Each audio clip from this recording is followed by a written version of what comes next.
live science says of Darwinian evolution, it can turn dinosaurs into birds, apes into humans, and amphibious mammals into whales.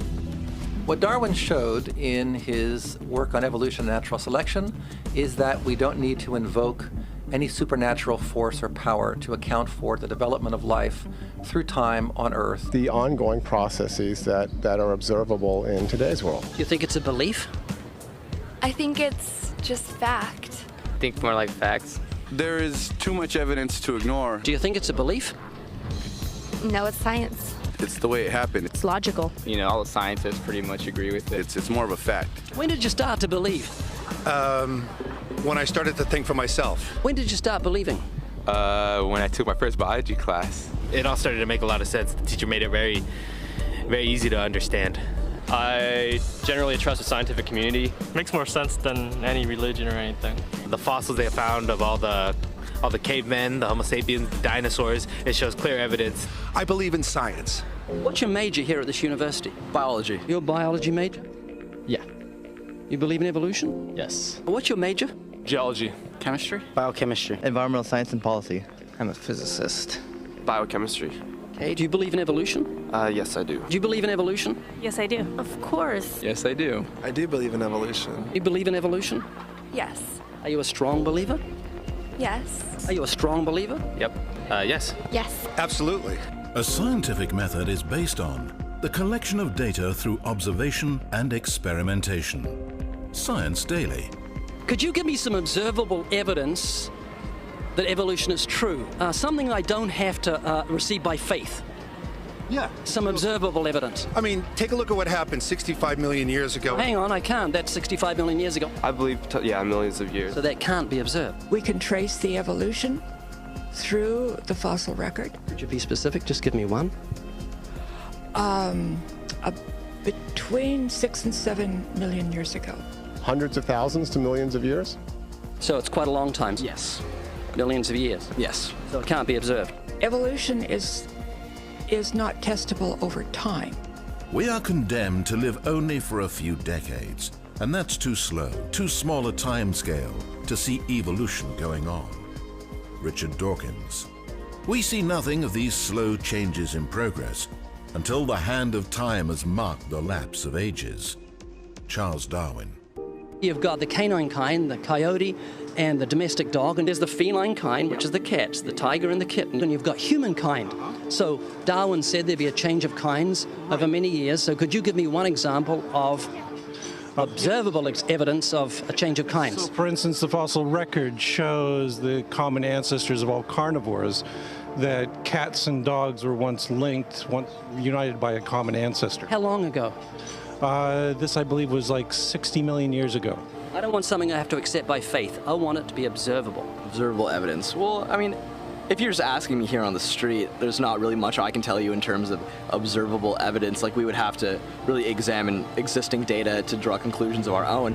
We'd have to have faith then. We would have to have some amount of faith. Can you think of any observable evidence for Darwinian evolution where he said there'd be a change of kinds? Monkey to man, is that what you're talking about? Yeah, a change of kinds. I don't really believe there's any proof for that yet. Well, monkeys are the only ones with the 5th digit, like we have. Well, koalas have a 5th digit. Did you know that? I didn't know that. Think we're evolved from koalas? No. When I went to Washington, D.C., I saw they had a whole exhibit just on the... In the Smithsonian? Yeah, in the Oh Smithsonian. wait, so that is just like some stuffed dummies, like standing around a fire. I know that everyone talks about the missing link for humans and whatnot. I believe that there are connections that are out there that we haven't found yet. I'm going to trust what those experts did. Those experts came up with. I have a strong trust in evolutionary ideas based on the evidence presented. Can you think of any observable evidence for Darwinian evolution, a change of kinds? I haven't seen it myself, but I believe what the textbooks tell me about it, so... You've got faith in the experts? I have faith in the experts, yeah. I guess similar to how religious people have faith that God actually exists, I have faith in the experts knowing what they're talking about. The scientific method must be observable and repeatable. So could you give me one piece of observable evidence for Darwinian evolution? Okay, I would point to, as one great example is look at the genetics of the stickleback. What's that? So stickleback fish are a very interesting collection of species that were recently isolated after the end of the Ice Age. What do they become? They're various species of sticklebacks. They stayed as fish. Well, of course. Can you think of any observable evidence where there was a change of kinds? Fish. Human beings are still fish. Human beings are fish? Why, yes, of course they are. How long did that take? A couple billions of years, millions. A couple of millions? How is that observable? It's not. We came out of the ground as a mammal, and one mammal created... Come out of the ground? Didn't we come out of the sea? Huh? Well, initially in the beginning, we came out of the ground and the sea after the great destruction of the... So did we have lungs or gills when we came out of the sea? You want to know something? Those that were in the sea, I guess, had gills, and those that were on land had lungs. But if we came out of the sea, we had gills in the sea. You want to know something? Who knows that we came out of the sea or we evolved from mammals? So you don't know? Huh? Of course I don't know. I'm accepting that they did their science correctly. Could you give me an example of Darwinian evolution, not adaptation or speciation, but a change of kinds? These are changes of kinds. They're still fish. They're distinctly different fish. We have thousands of examples. Can you give me one? I can give you thousands. Just one. For instance, I would say look at Lenski's experiments with bacteria then. So what do the bacteria become? The bacteria are still bacteria, of course. So that's not Darwinian evolution. That's not a change of kinds, is it? It is a change. It is a change in the genetic makeup of the bacteria, which is still bacteria. So what do the bacteria become? A new kind of bacterium. So it's still bacteria. There's no change of kinds. To summarize, the observable evidence that you give me for Darwinian evolution is bacteria becoming bacteria. No, it is bacteria acquiring new metabolic capabilities. You said before that there is lots of evidence for evolution. I just want one observable evidence for Darwinian evolution, just one. But I gave you some. You don't want... Not some, I want one. Wait, you don't want that. I want one. Yes, I do. I'm pleading with people. You asked me to tell you when I've watched one species evolve into another. Isn't that right? No, one kind into another. There's 14 different definitions of species. So I want a change of kind. When you're talking about kinds or change in families, you're actually talking about macroevolution. You're talking about changes on the level that separate, say, cats from dogs. So could you give me any examples of Darwinian evolution? Well, when you say examples of that, then you have to sort of look at over a longer time frame. It has nothing to do with faith. Faith is something that I have to, unseen, I have to believe in. That's it, unseen. Look, do you believe evolution? Of course I do. Are you a believer in evolution? Yes, I am. When did you start to believe evolution? I started to believe evolution when I started to think out for myself. Is evolution a belief? Well, you know something? Evolution is a thought process. Is coming to terms and checking out all the alternatives, like taking a look at the religion, man-made religions. Let me ask you again: is evolution a belief? No, evolution is, well, yeah. In a word, yeah, I could say it could be a belief. When you say change of kinds, you mean the evolution of one species from another or to another? Yes, we have that in action, actually, in the Galapagos. Could you give me one instance? Yes, we have an example from a group of birds called Darwin's finches. You take a look at the difference between the finches on the islands that all started out. I mean, that's very, very observable. But that's not Darwinian evolution. There's been no change of kinds. What did the finches become? They become genetically new and anatomically new, recognizably different species. So they're still finches? Well, of course, they're still finches, yes. So they're not there's no change of kind. Little birds that he had observed. What did they become? Their beak shapes. They're still birds. Yes. 3 finches that turn into different types of birds. They're still finches. Well, for example, Darwin and his study on evolution of the birds on the island that he went on to there. Their beaks changed? Their beaks. They're still birds. There's no change of kinds. That's within the kind. Just evolution on the beaks. So that's called adaptation. It's not Darwinian evolution. There's no change of kinds. There's no different animal involved. I want something that shows me Darwin's belief in a change of kinds is scientific. Darwin spoke of a change of kind. Can you think of any observable evidence for Darwinian evolution where there's a change of kind? Change of kind. Change of kind.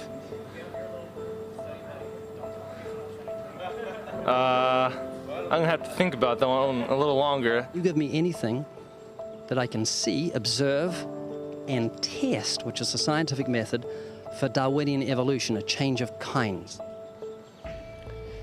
Test and observe.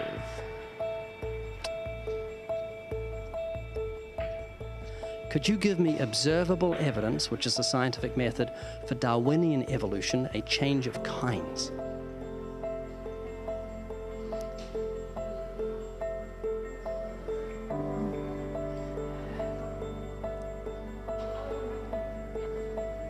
Okay, I gotta think about it. So you want the evidence of it? I would say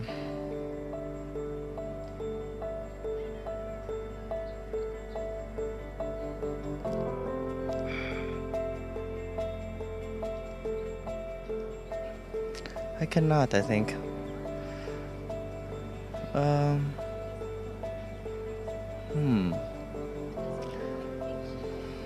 It's a hard question, actually.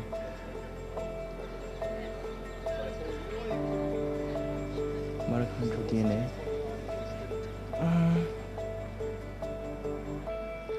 So, can you repeat the question again? Could you give me any observable evidence, just one, for Darwinian evolution? Let me think about that for a sec.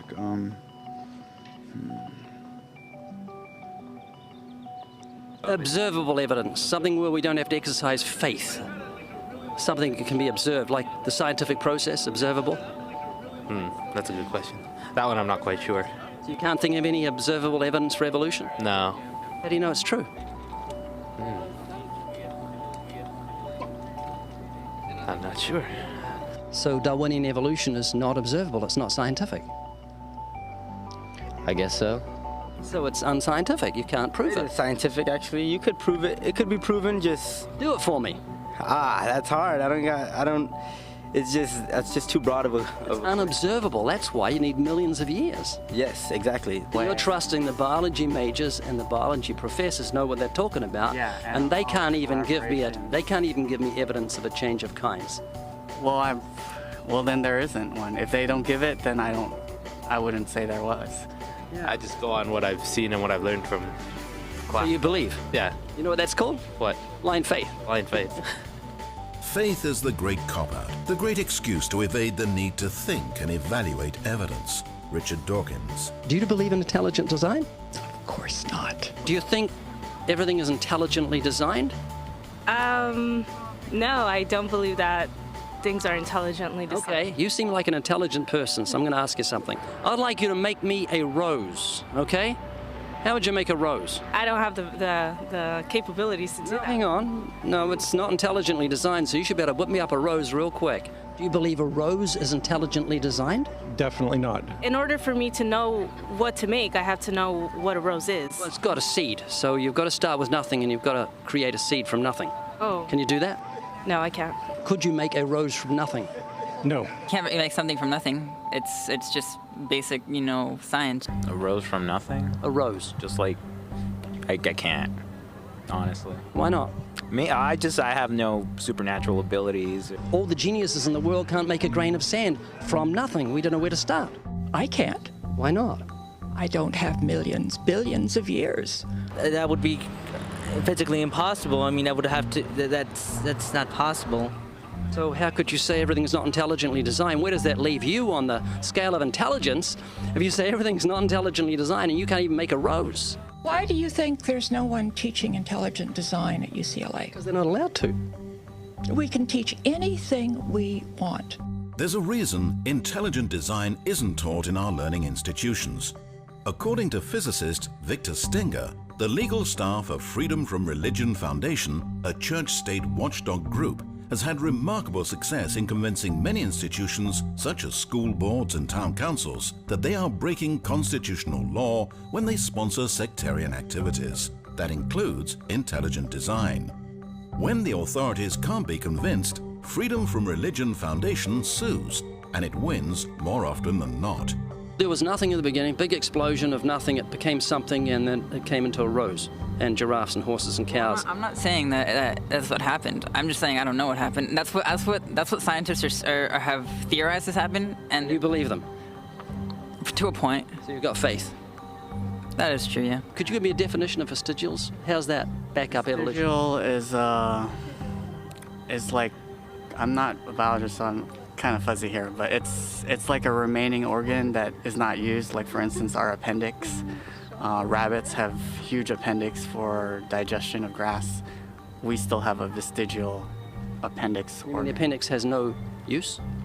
Which we can think of right now. Your coccyx bone, that was, many people regard that as the tail of the humans. The human tailbone is said to be vestigial. That is, it's an evolutionary leftover proving that we're related to primates. However, it's not a tailbone, it's the coccyx vertebrae.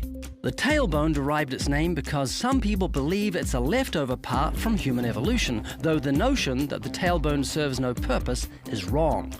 The coccyx is an extremely important source of attachment for tendons, ligaments, and muscles. Evolutionists also claim that the appendix is vestigial, but it's not. The appendix is actually part of the human immune system. According to Scientific American, for years, the appendix was credited with very little physiological function. We now know, however, that the appendix serves an important role in the fetus and in young adults. Among adult humans, the appendix is now thought to be involved primarily in the immune functions. I do believe in evolution. Now, why is that? Well, over millions of years, to me it makes sense that people change, like, physically and biologically over time, over like very long periods of time. 18 years ago, you're just a little baby, but you have changed physically and it didn't take millions of years.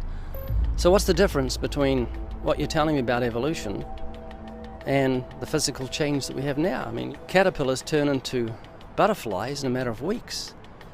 Tadpoles turn into frogs in a matter of weeks. What's the difference between Darwinian evolution and what we see in natural life?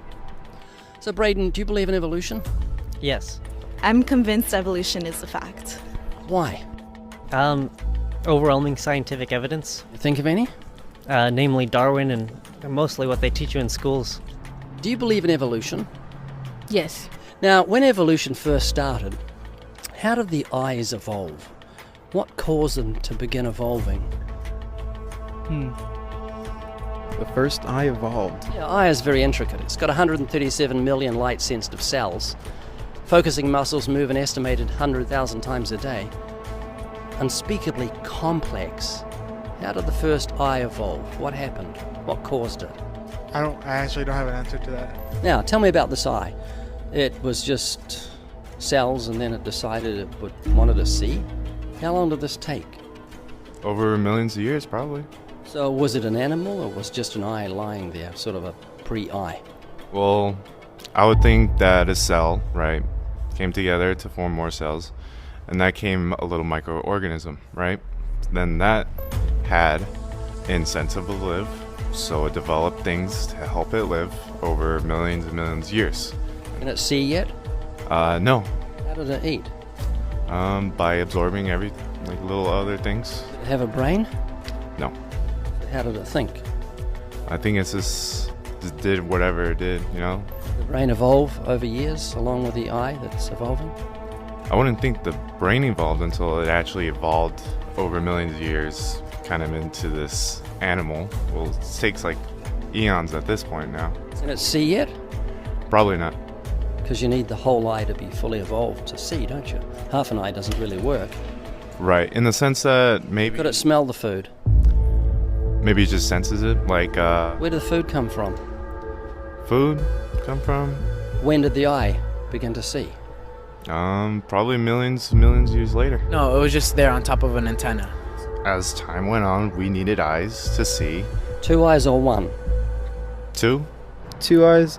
I'm guessing, maybe 1 eye. One works fine. Why would it have one and then decide it needed 2? Probably depth perception. I think it was more like it was like a sensor organ or something. Where'd that come from?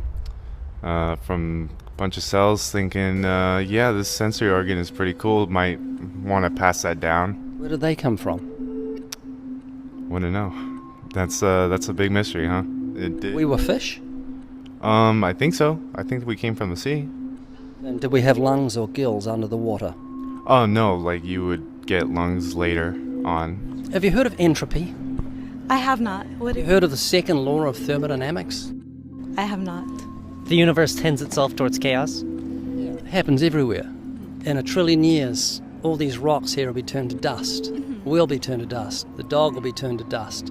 The flowers, the birds, the trees, even the mountains and the planets will be turned to dust. Everything is corrupting. Does that make sense? I think it definitely makes sense. You can see it everywhere. Exactly. Except with evolution. Evolution does the exact opposite. It gets better. How do you fit evolution in with that? Because evolution says the opposite. It says things get better. They don't corrupt. Can you reconcile the two? Actually, I believe evolution is chaos, but sometimes they mess up in a way that helps them. It's like flipping a coin, basically, with your genetics. You mean luck? Yeah.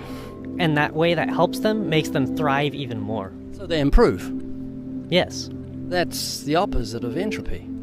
How come evolution isn't subject to that? Because that creates and improves and things get better through evolution.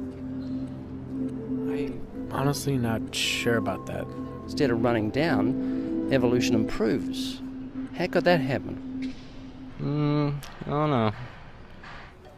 Eventually, certain cells became alive as you may know it. Life came from non-life?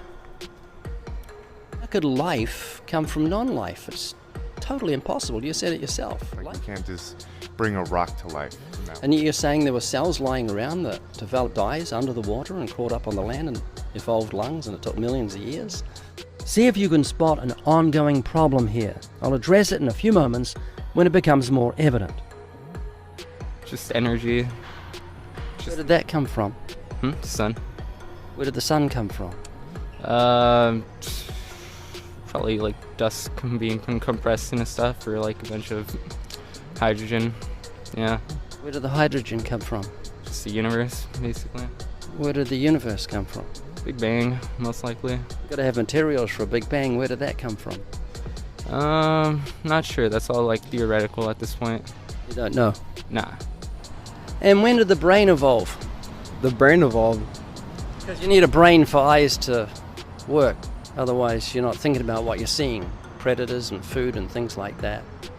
It was probably very minuscule around the time eyes came into existence. Probably a little before then, in order to control metabolic functions, such as or to control how the organism would react to its environment. So I'd say sometime before eyes. Could man have evolved from pigs? Because if they ever give you a skin graft, they may use pig skin. Did you know that? No, I didn't know that, no. Yeah, you're very close to a pig. Pigs have got hearts and kidneys and lungs and livers.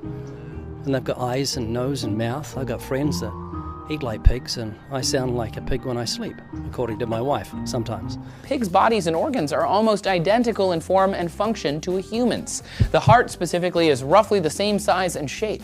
Because of this, we already use pig valves in some heart repair. So could man have evolved from pigs? It's a thought. The problem is that evolution is as big as the human imagination. Someone who embraces it can believe anything he wants as long as he qualifies it with the word probably. Probably. I have no idea. It's probably it would probably be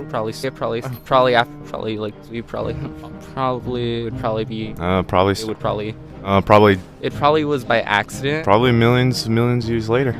You got to say probably every few sentences because nothing is for sure. Is that right? Yeah. Probably. Let me just share with you how you know God exists. Every building is proof of a builder. You know a builder existed because there's a building. Every painting is proof of a painter. No paintings painted themselves. Is that right? That is true. So the painting is absolute scientific proof there was a painter, and the building is absolute scientific proof there was a builder, because buildings don't build themselves and paintings don't paint themselves. And creation is absolute proof of the creator. You can see the genius of God's creative hand and flowers and birds and trees and puppies and kittens and donkeys and horses and camels, all these things that surround us. Man can't make, we can't begin to make an eye. The eye is so complex, so how could it happen from a random explosion in space and then it made itself over millions of years?